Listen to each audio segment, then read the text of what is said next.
Welcome, everybody, to the Love Not Fear podcast, your daily source of inspiration and actual insights. I'm David Henzel, and together with my co-host, Eduard Brink, we dig into discussions on productivity, business, and personal development, all with the aim of shifting the narrative from acting out of love, not fear.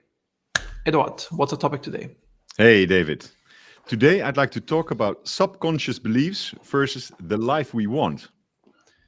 So let's talk about how we are influenced by what some subconscious beliefs we have about our culture and ourselves, and how they prevent us potentially from living the life we want.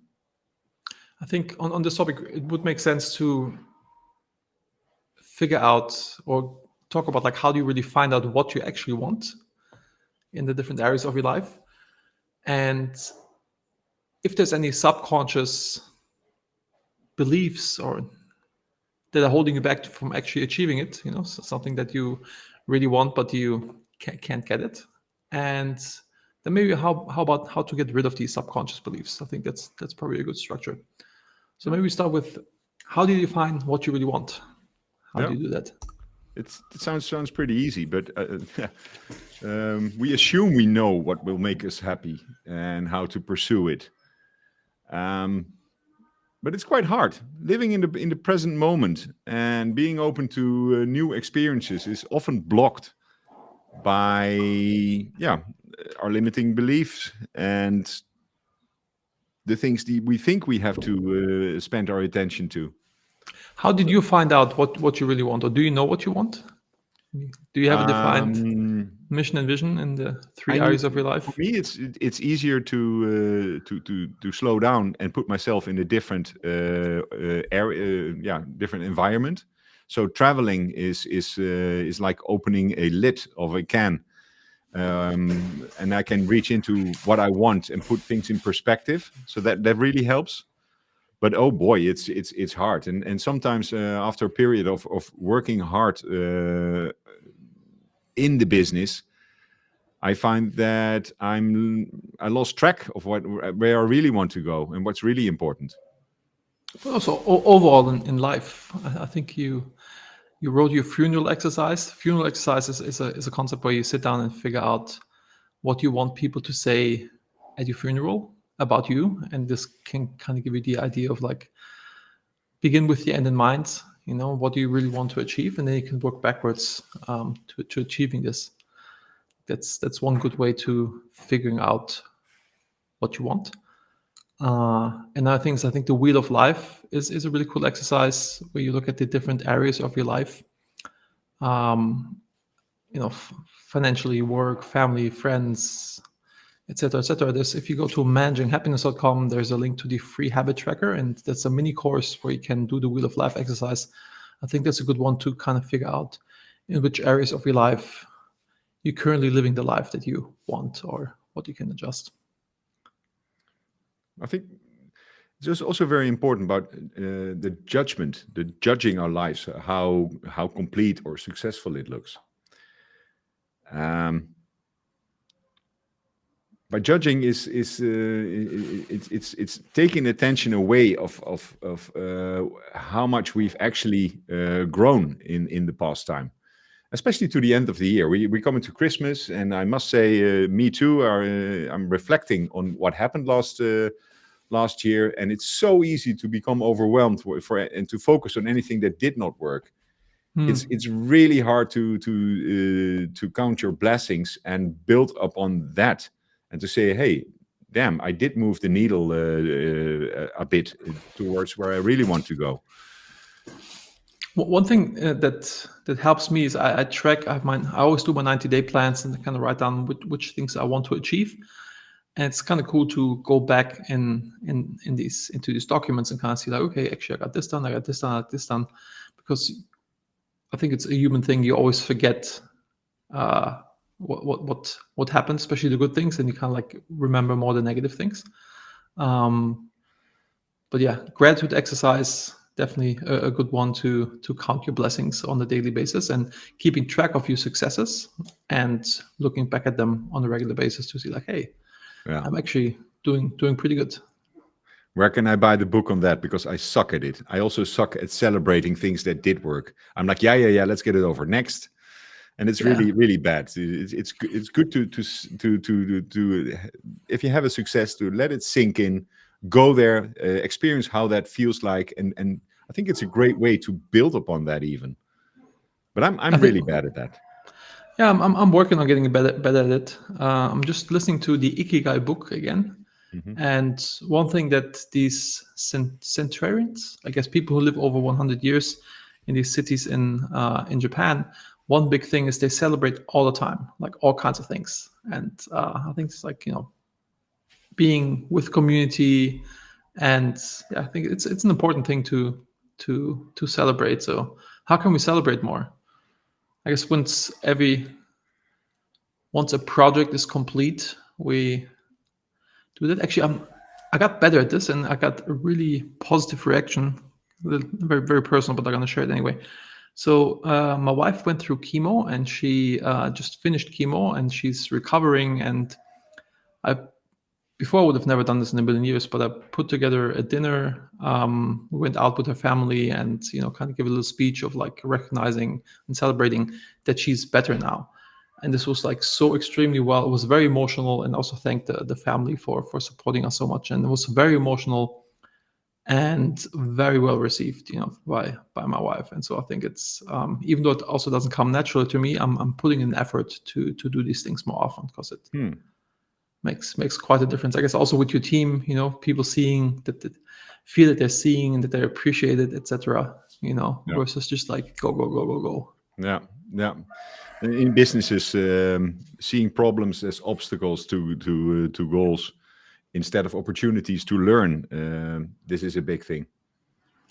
But So I guess back to our subconscious beliefs versus the life we want. yeah. I think it's like figuring out what you want, defining your mission, vision, and values, and the goals in your life, and also tracking it on a regular basis. I, for example, do the wheel of life on a regular basis to kind of see where I stand and where I can calibrate. What are your ideas on letting the past define you? So when you calibrate, we all carry we are the sum of the past emotions. So where is it a source of wisdom and inspiration, and where is it something that's holding you back and keeping you from reaching your goal, I guess keeping the life you want? trauma is a big one. When you have trauma is something that you experience where you don't accept it, or you can't let it just like pass through you.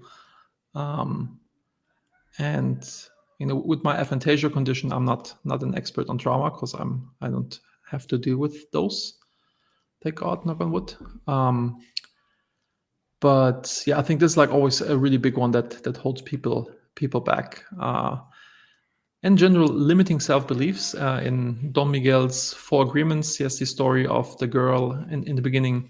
A mother comes home from work, has a terrible headache, had a very shitty day at work, and the daughter is singing and jumping on the bed, and the mother loses her cool because this singing and jumping makes her head explode even more. And she says, "Stop jumping on the bed and don't sing. You have a terrible voice anyway. Nobody wants to hear you sing."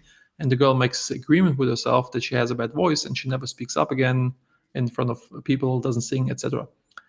Or if somebody at school says like to a girl like, "Hey, you're ugly," and she makes this agreement, doesn't matter if she's super pretty or not, she makes this limiting self belief and this agreement. So I guess like finding these things where you're holding yourself back, and I had this with managing happiness. I decided to lean into this multiple times, but I always like kind of like didn't do it at the end, like distracted myself with something else. And it was a workshop at MMT, Mastermind Talks, a really cool community. Shout out to Jason who's put this together, and his wife.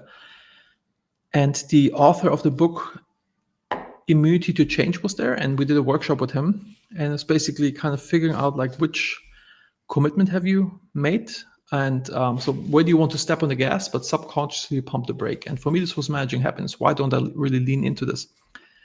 And by doing this exercise, I realized that I really want to do this, but and I also had this belief that people do not get value from it subconsciously, even though logically I really knew that people get value from it, because I've like a boatload of testimonials. People call me out of the blue thanking me that it changed their life so much, and then like, hey, talk to my wife, she wants to thank you as well. But somehow it didn't feel right with me, and so actually two things. I'm getting a little off track here with the thinking that managing happiness doesn't provide enough value. I knew it logically, but not subconsciously, because every time I started a new cohort and I was waiting for the people to join the Zoom call, I thought like, oh, nobody will show up.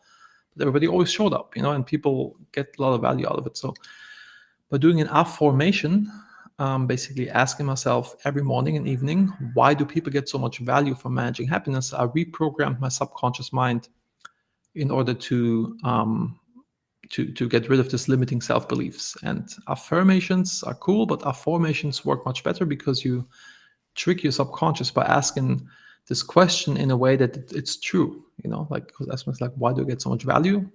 It's the statements are like they get value. And it's called a book called Little Great Book of Affirmations. Very quick read, explains this a little more in detail. So this helped me tremendously to overcome this. And then back to this Immunity to Change book, I found out that what I'm doing or not doing, and then what hidden commitments have I made, and thinking like, if I fully focus on managing happiness, will my other businesses fall away? Will I basically starve and not have any money? This is like one element, but the really big one was, because I have no problem starting a new business and leaning into it, but with managing happiness, I feel it's so close to my personal mission and vision that if I fail at this, I fail at life. This was like the big realization of me. And then and my workaround was that I just write down how much time I spend on it. And this is kind of like exposure therapy, that I'm doing it. I didn't have like the removing this fear of not living up to my life's purpose. Didn't fully go away, but just like track how much time I spend it to not divert. And the affirmations also helped me to get over this. So long monologue. Sorry, but I thought it's very, very appropriate. Yeah. As long as you're having fun. I always do. It's I'm a bit surprised about that tracking it does so much for you. But let's indeed circle back to the topic, because there are many great thinkers that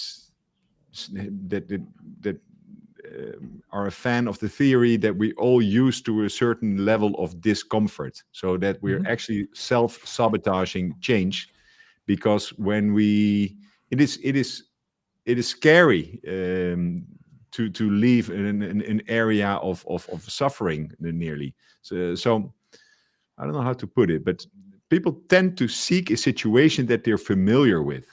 So that's their limiting belief system. Do you agree on that theory? Yeah, I mean, it's much easier, and I guess like this is how we're built. Like body wants to consume energy to always kind of like go the path that we know and not venture out. But I think like everything you want is on the other side of fear, so you kind of want to push your limits always a little bit to get better.